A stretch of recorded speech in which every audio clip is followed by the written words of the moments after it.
नमस्कार, किरण शिंदे यूट्यूब चॅनलवर तुमच्या सर्वांचं स्वागत आहे। एक जोडपं असतं, त्यांना 2 मुलं व 1 मुलगी असते।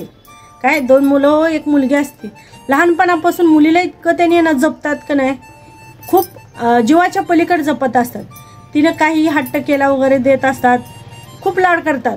मग ती असं लाड इतका होतो ना तिचा, ती आहे ना घमंडी, परत आहे ना हट्टी होती। पूर्वी हट्टी होती। पुढे जाऊन मुलगी छोटे छोटे कपडे घालणे, पॅन्ट शर्ट घालणे, हे खूप प्रकार करायला लागली। आईचं ऐकायचं ना। आई खूप सुद्धा सांगते, बाळा असे कपडे घालत जाऊ नको, लोक नावं ठेवतात, बाळा असे कपडे घालू जाऊ नको, सतत सांगत असते। पण मुलगी काय ऐकत नसते। मग एके दिवशी काय झालेलं असतं, एके दिवशी वडील बसलेले असतात, वडिलांसमोर छोटे छोटे कपडे तिने शॉर्ट्स घालून बाहेर जात असते। मग वडील म्हणतात, बाळा इकडे ग, मुलीला म्हणतात वडील, बाळा तू इकडे म्हणतात। मग मुलगी जाते, काय पप्पा म्हणते, काय पप्पा म्हणते, बाळा तू असले कपडे का घालती, म्हणजे ह्या कपड्यात तू, म्हणजे तुला वाटत नाही का आपण आहे ना विचित्र कपडे घालतोय। नाही पप्पा मला काय वाटत नाही अशी म्हणते। बाळा असले कपडे घालू नये। मग असं बोलायला लागल्यावर, मग असं बोलायला मुलीला खटकतं।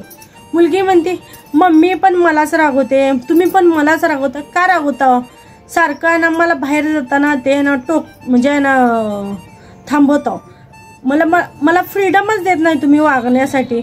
मी बारके कपडे घातले काय, किंवा आहे ना काय कुठं तर आहे ना उशिरा थांबले, मला ना सतत कॉल करता, सारखं आहे ना कपड्यांवरनं मला बोलता, असं का, माझ्या दोन्ही भावांना कधी काय म्हणत नाही, ते उशिरा येतात, असं वडिलांना म्हणते, पप्पांना म्हणते तिच्या। असं मुलगी तिच्या पप्पांना म्हणत असते। मग तिचे पप्पा शांत ऐकून घेत असत। तुझं झालं का विचारतात मुलीला, झालं का तुझं। मुलगी शांत उभा राहते। हे बघ म्हणतात, लोखंड तर तुला माहित आहे ना, हे लोखंड आहे, हे आपण कुठं ठेवतो, तिने म्हणते घरातच ग, पण कुठं असतं, म्हणजे इथं तिथं ठुलेलं असतं आपण म्हणे। आणि सोनं कुठं ठुलेलं असतं, सोनं तिजोरीत। हां, सांगण्याचं तात्पर्य काय, मुलगा ही लोखंड असतंय, काय तो कुठंही पडला, काहीही झालं त्याच्यावर कोणीही लक्ष देत नाही घरात, काय घरात ती कुठेही पडू दे वस्तू, त्यावर कोणीही लक्ष देत नाही। पण एक सोन्याचा मणी जरी पडला ना घरात, एक सोन्याचा मणी जरी पडला ना, आजूबाजूचे आहे ना आलेले पण त्याच्यावर लक्ष देतात। तसंच असतं मुलींचं।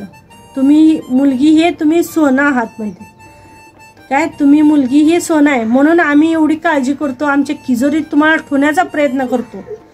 तुम्हाला वाटतं आम्ही फ्रीडम देत नाही, तुम्हाला फ्रीडम द्यायचं आमची पण खूप इच्छा आहे, पण जग दुनिया ही त्या नावावर लायकीची असायला पाहिजे ना, काय त्या लायकीची असायला पाहिजे का नाही।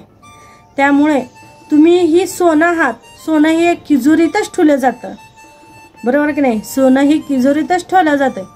मुलीला तिची चूक कळते, काय मुलीला चूक कळते, माफी मागते, सॉरी पप्पा म्हणते, ह्याच्या पुढे मी असले वागणार नाही, कपडे घालणार नाही। सांगण्याचं तात्पर्य काय, जी वडीलधारी लोक, आई वडील आपले जी सांगत असतात ना, ते आपल्या चांगल्यासाठीच सांगत असतात, काय चांगल्यासाठीच सांगत असतात। ती जरा ऐकत जा, काय ऐकत जा। आणि खरी गोष्ट आहे, मुलगी ही सोनंच असते, म्हणून तर मुलीला जपलं जातं।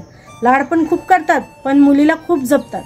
तिनं थोडा उशीर जरी केली तर आईबापाच्या ना काळजाचा ठोकात थांबतो, तिला यायला थोडा जर उशीर झाला तर आईबापाची काळजी लगेच तोंडावर दिसून येते।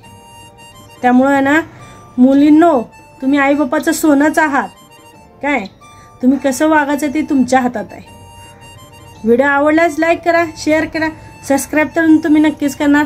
धन्यवाद।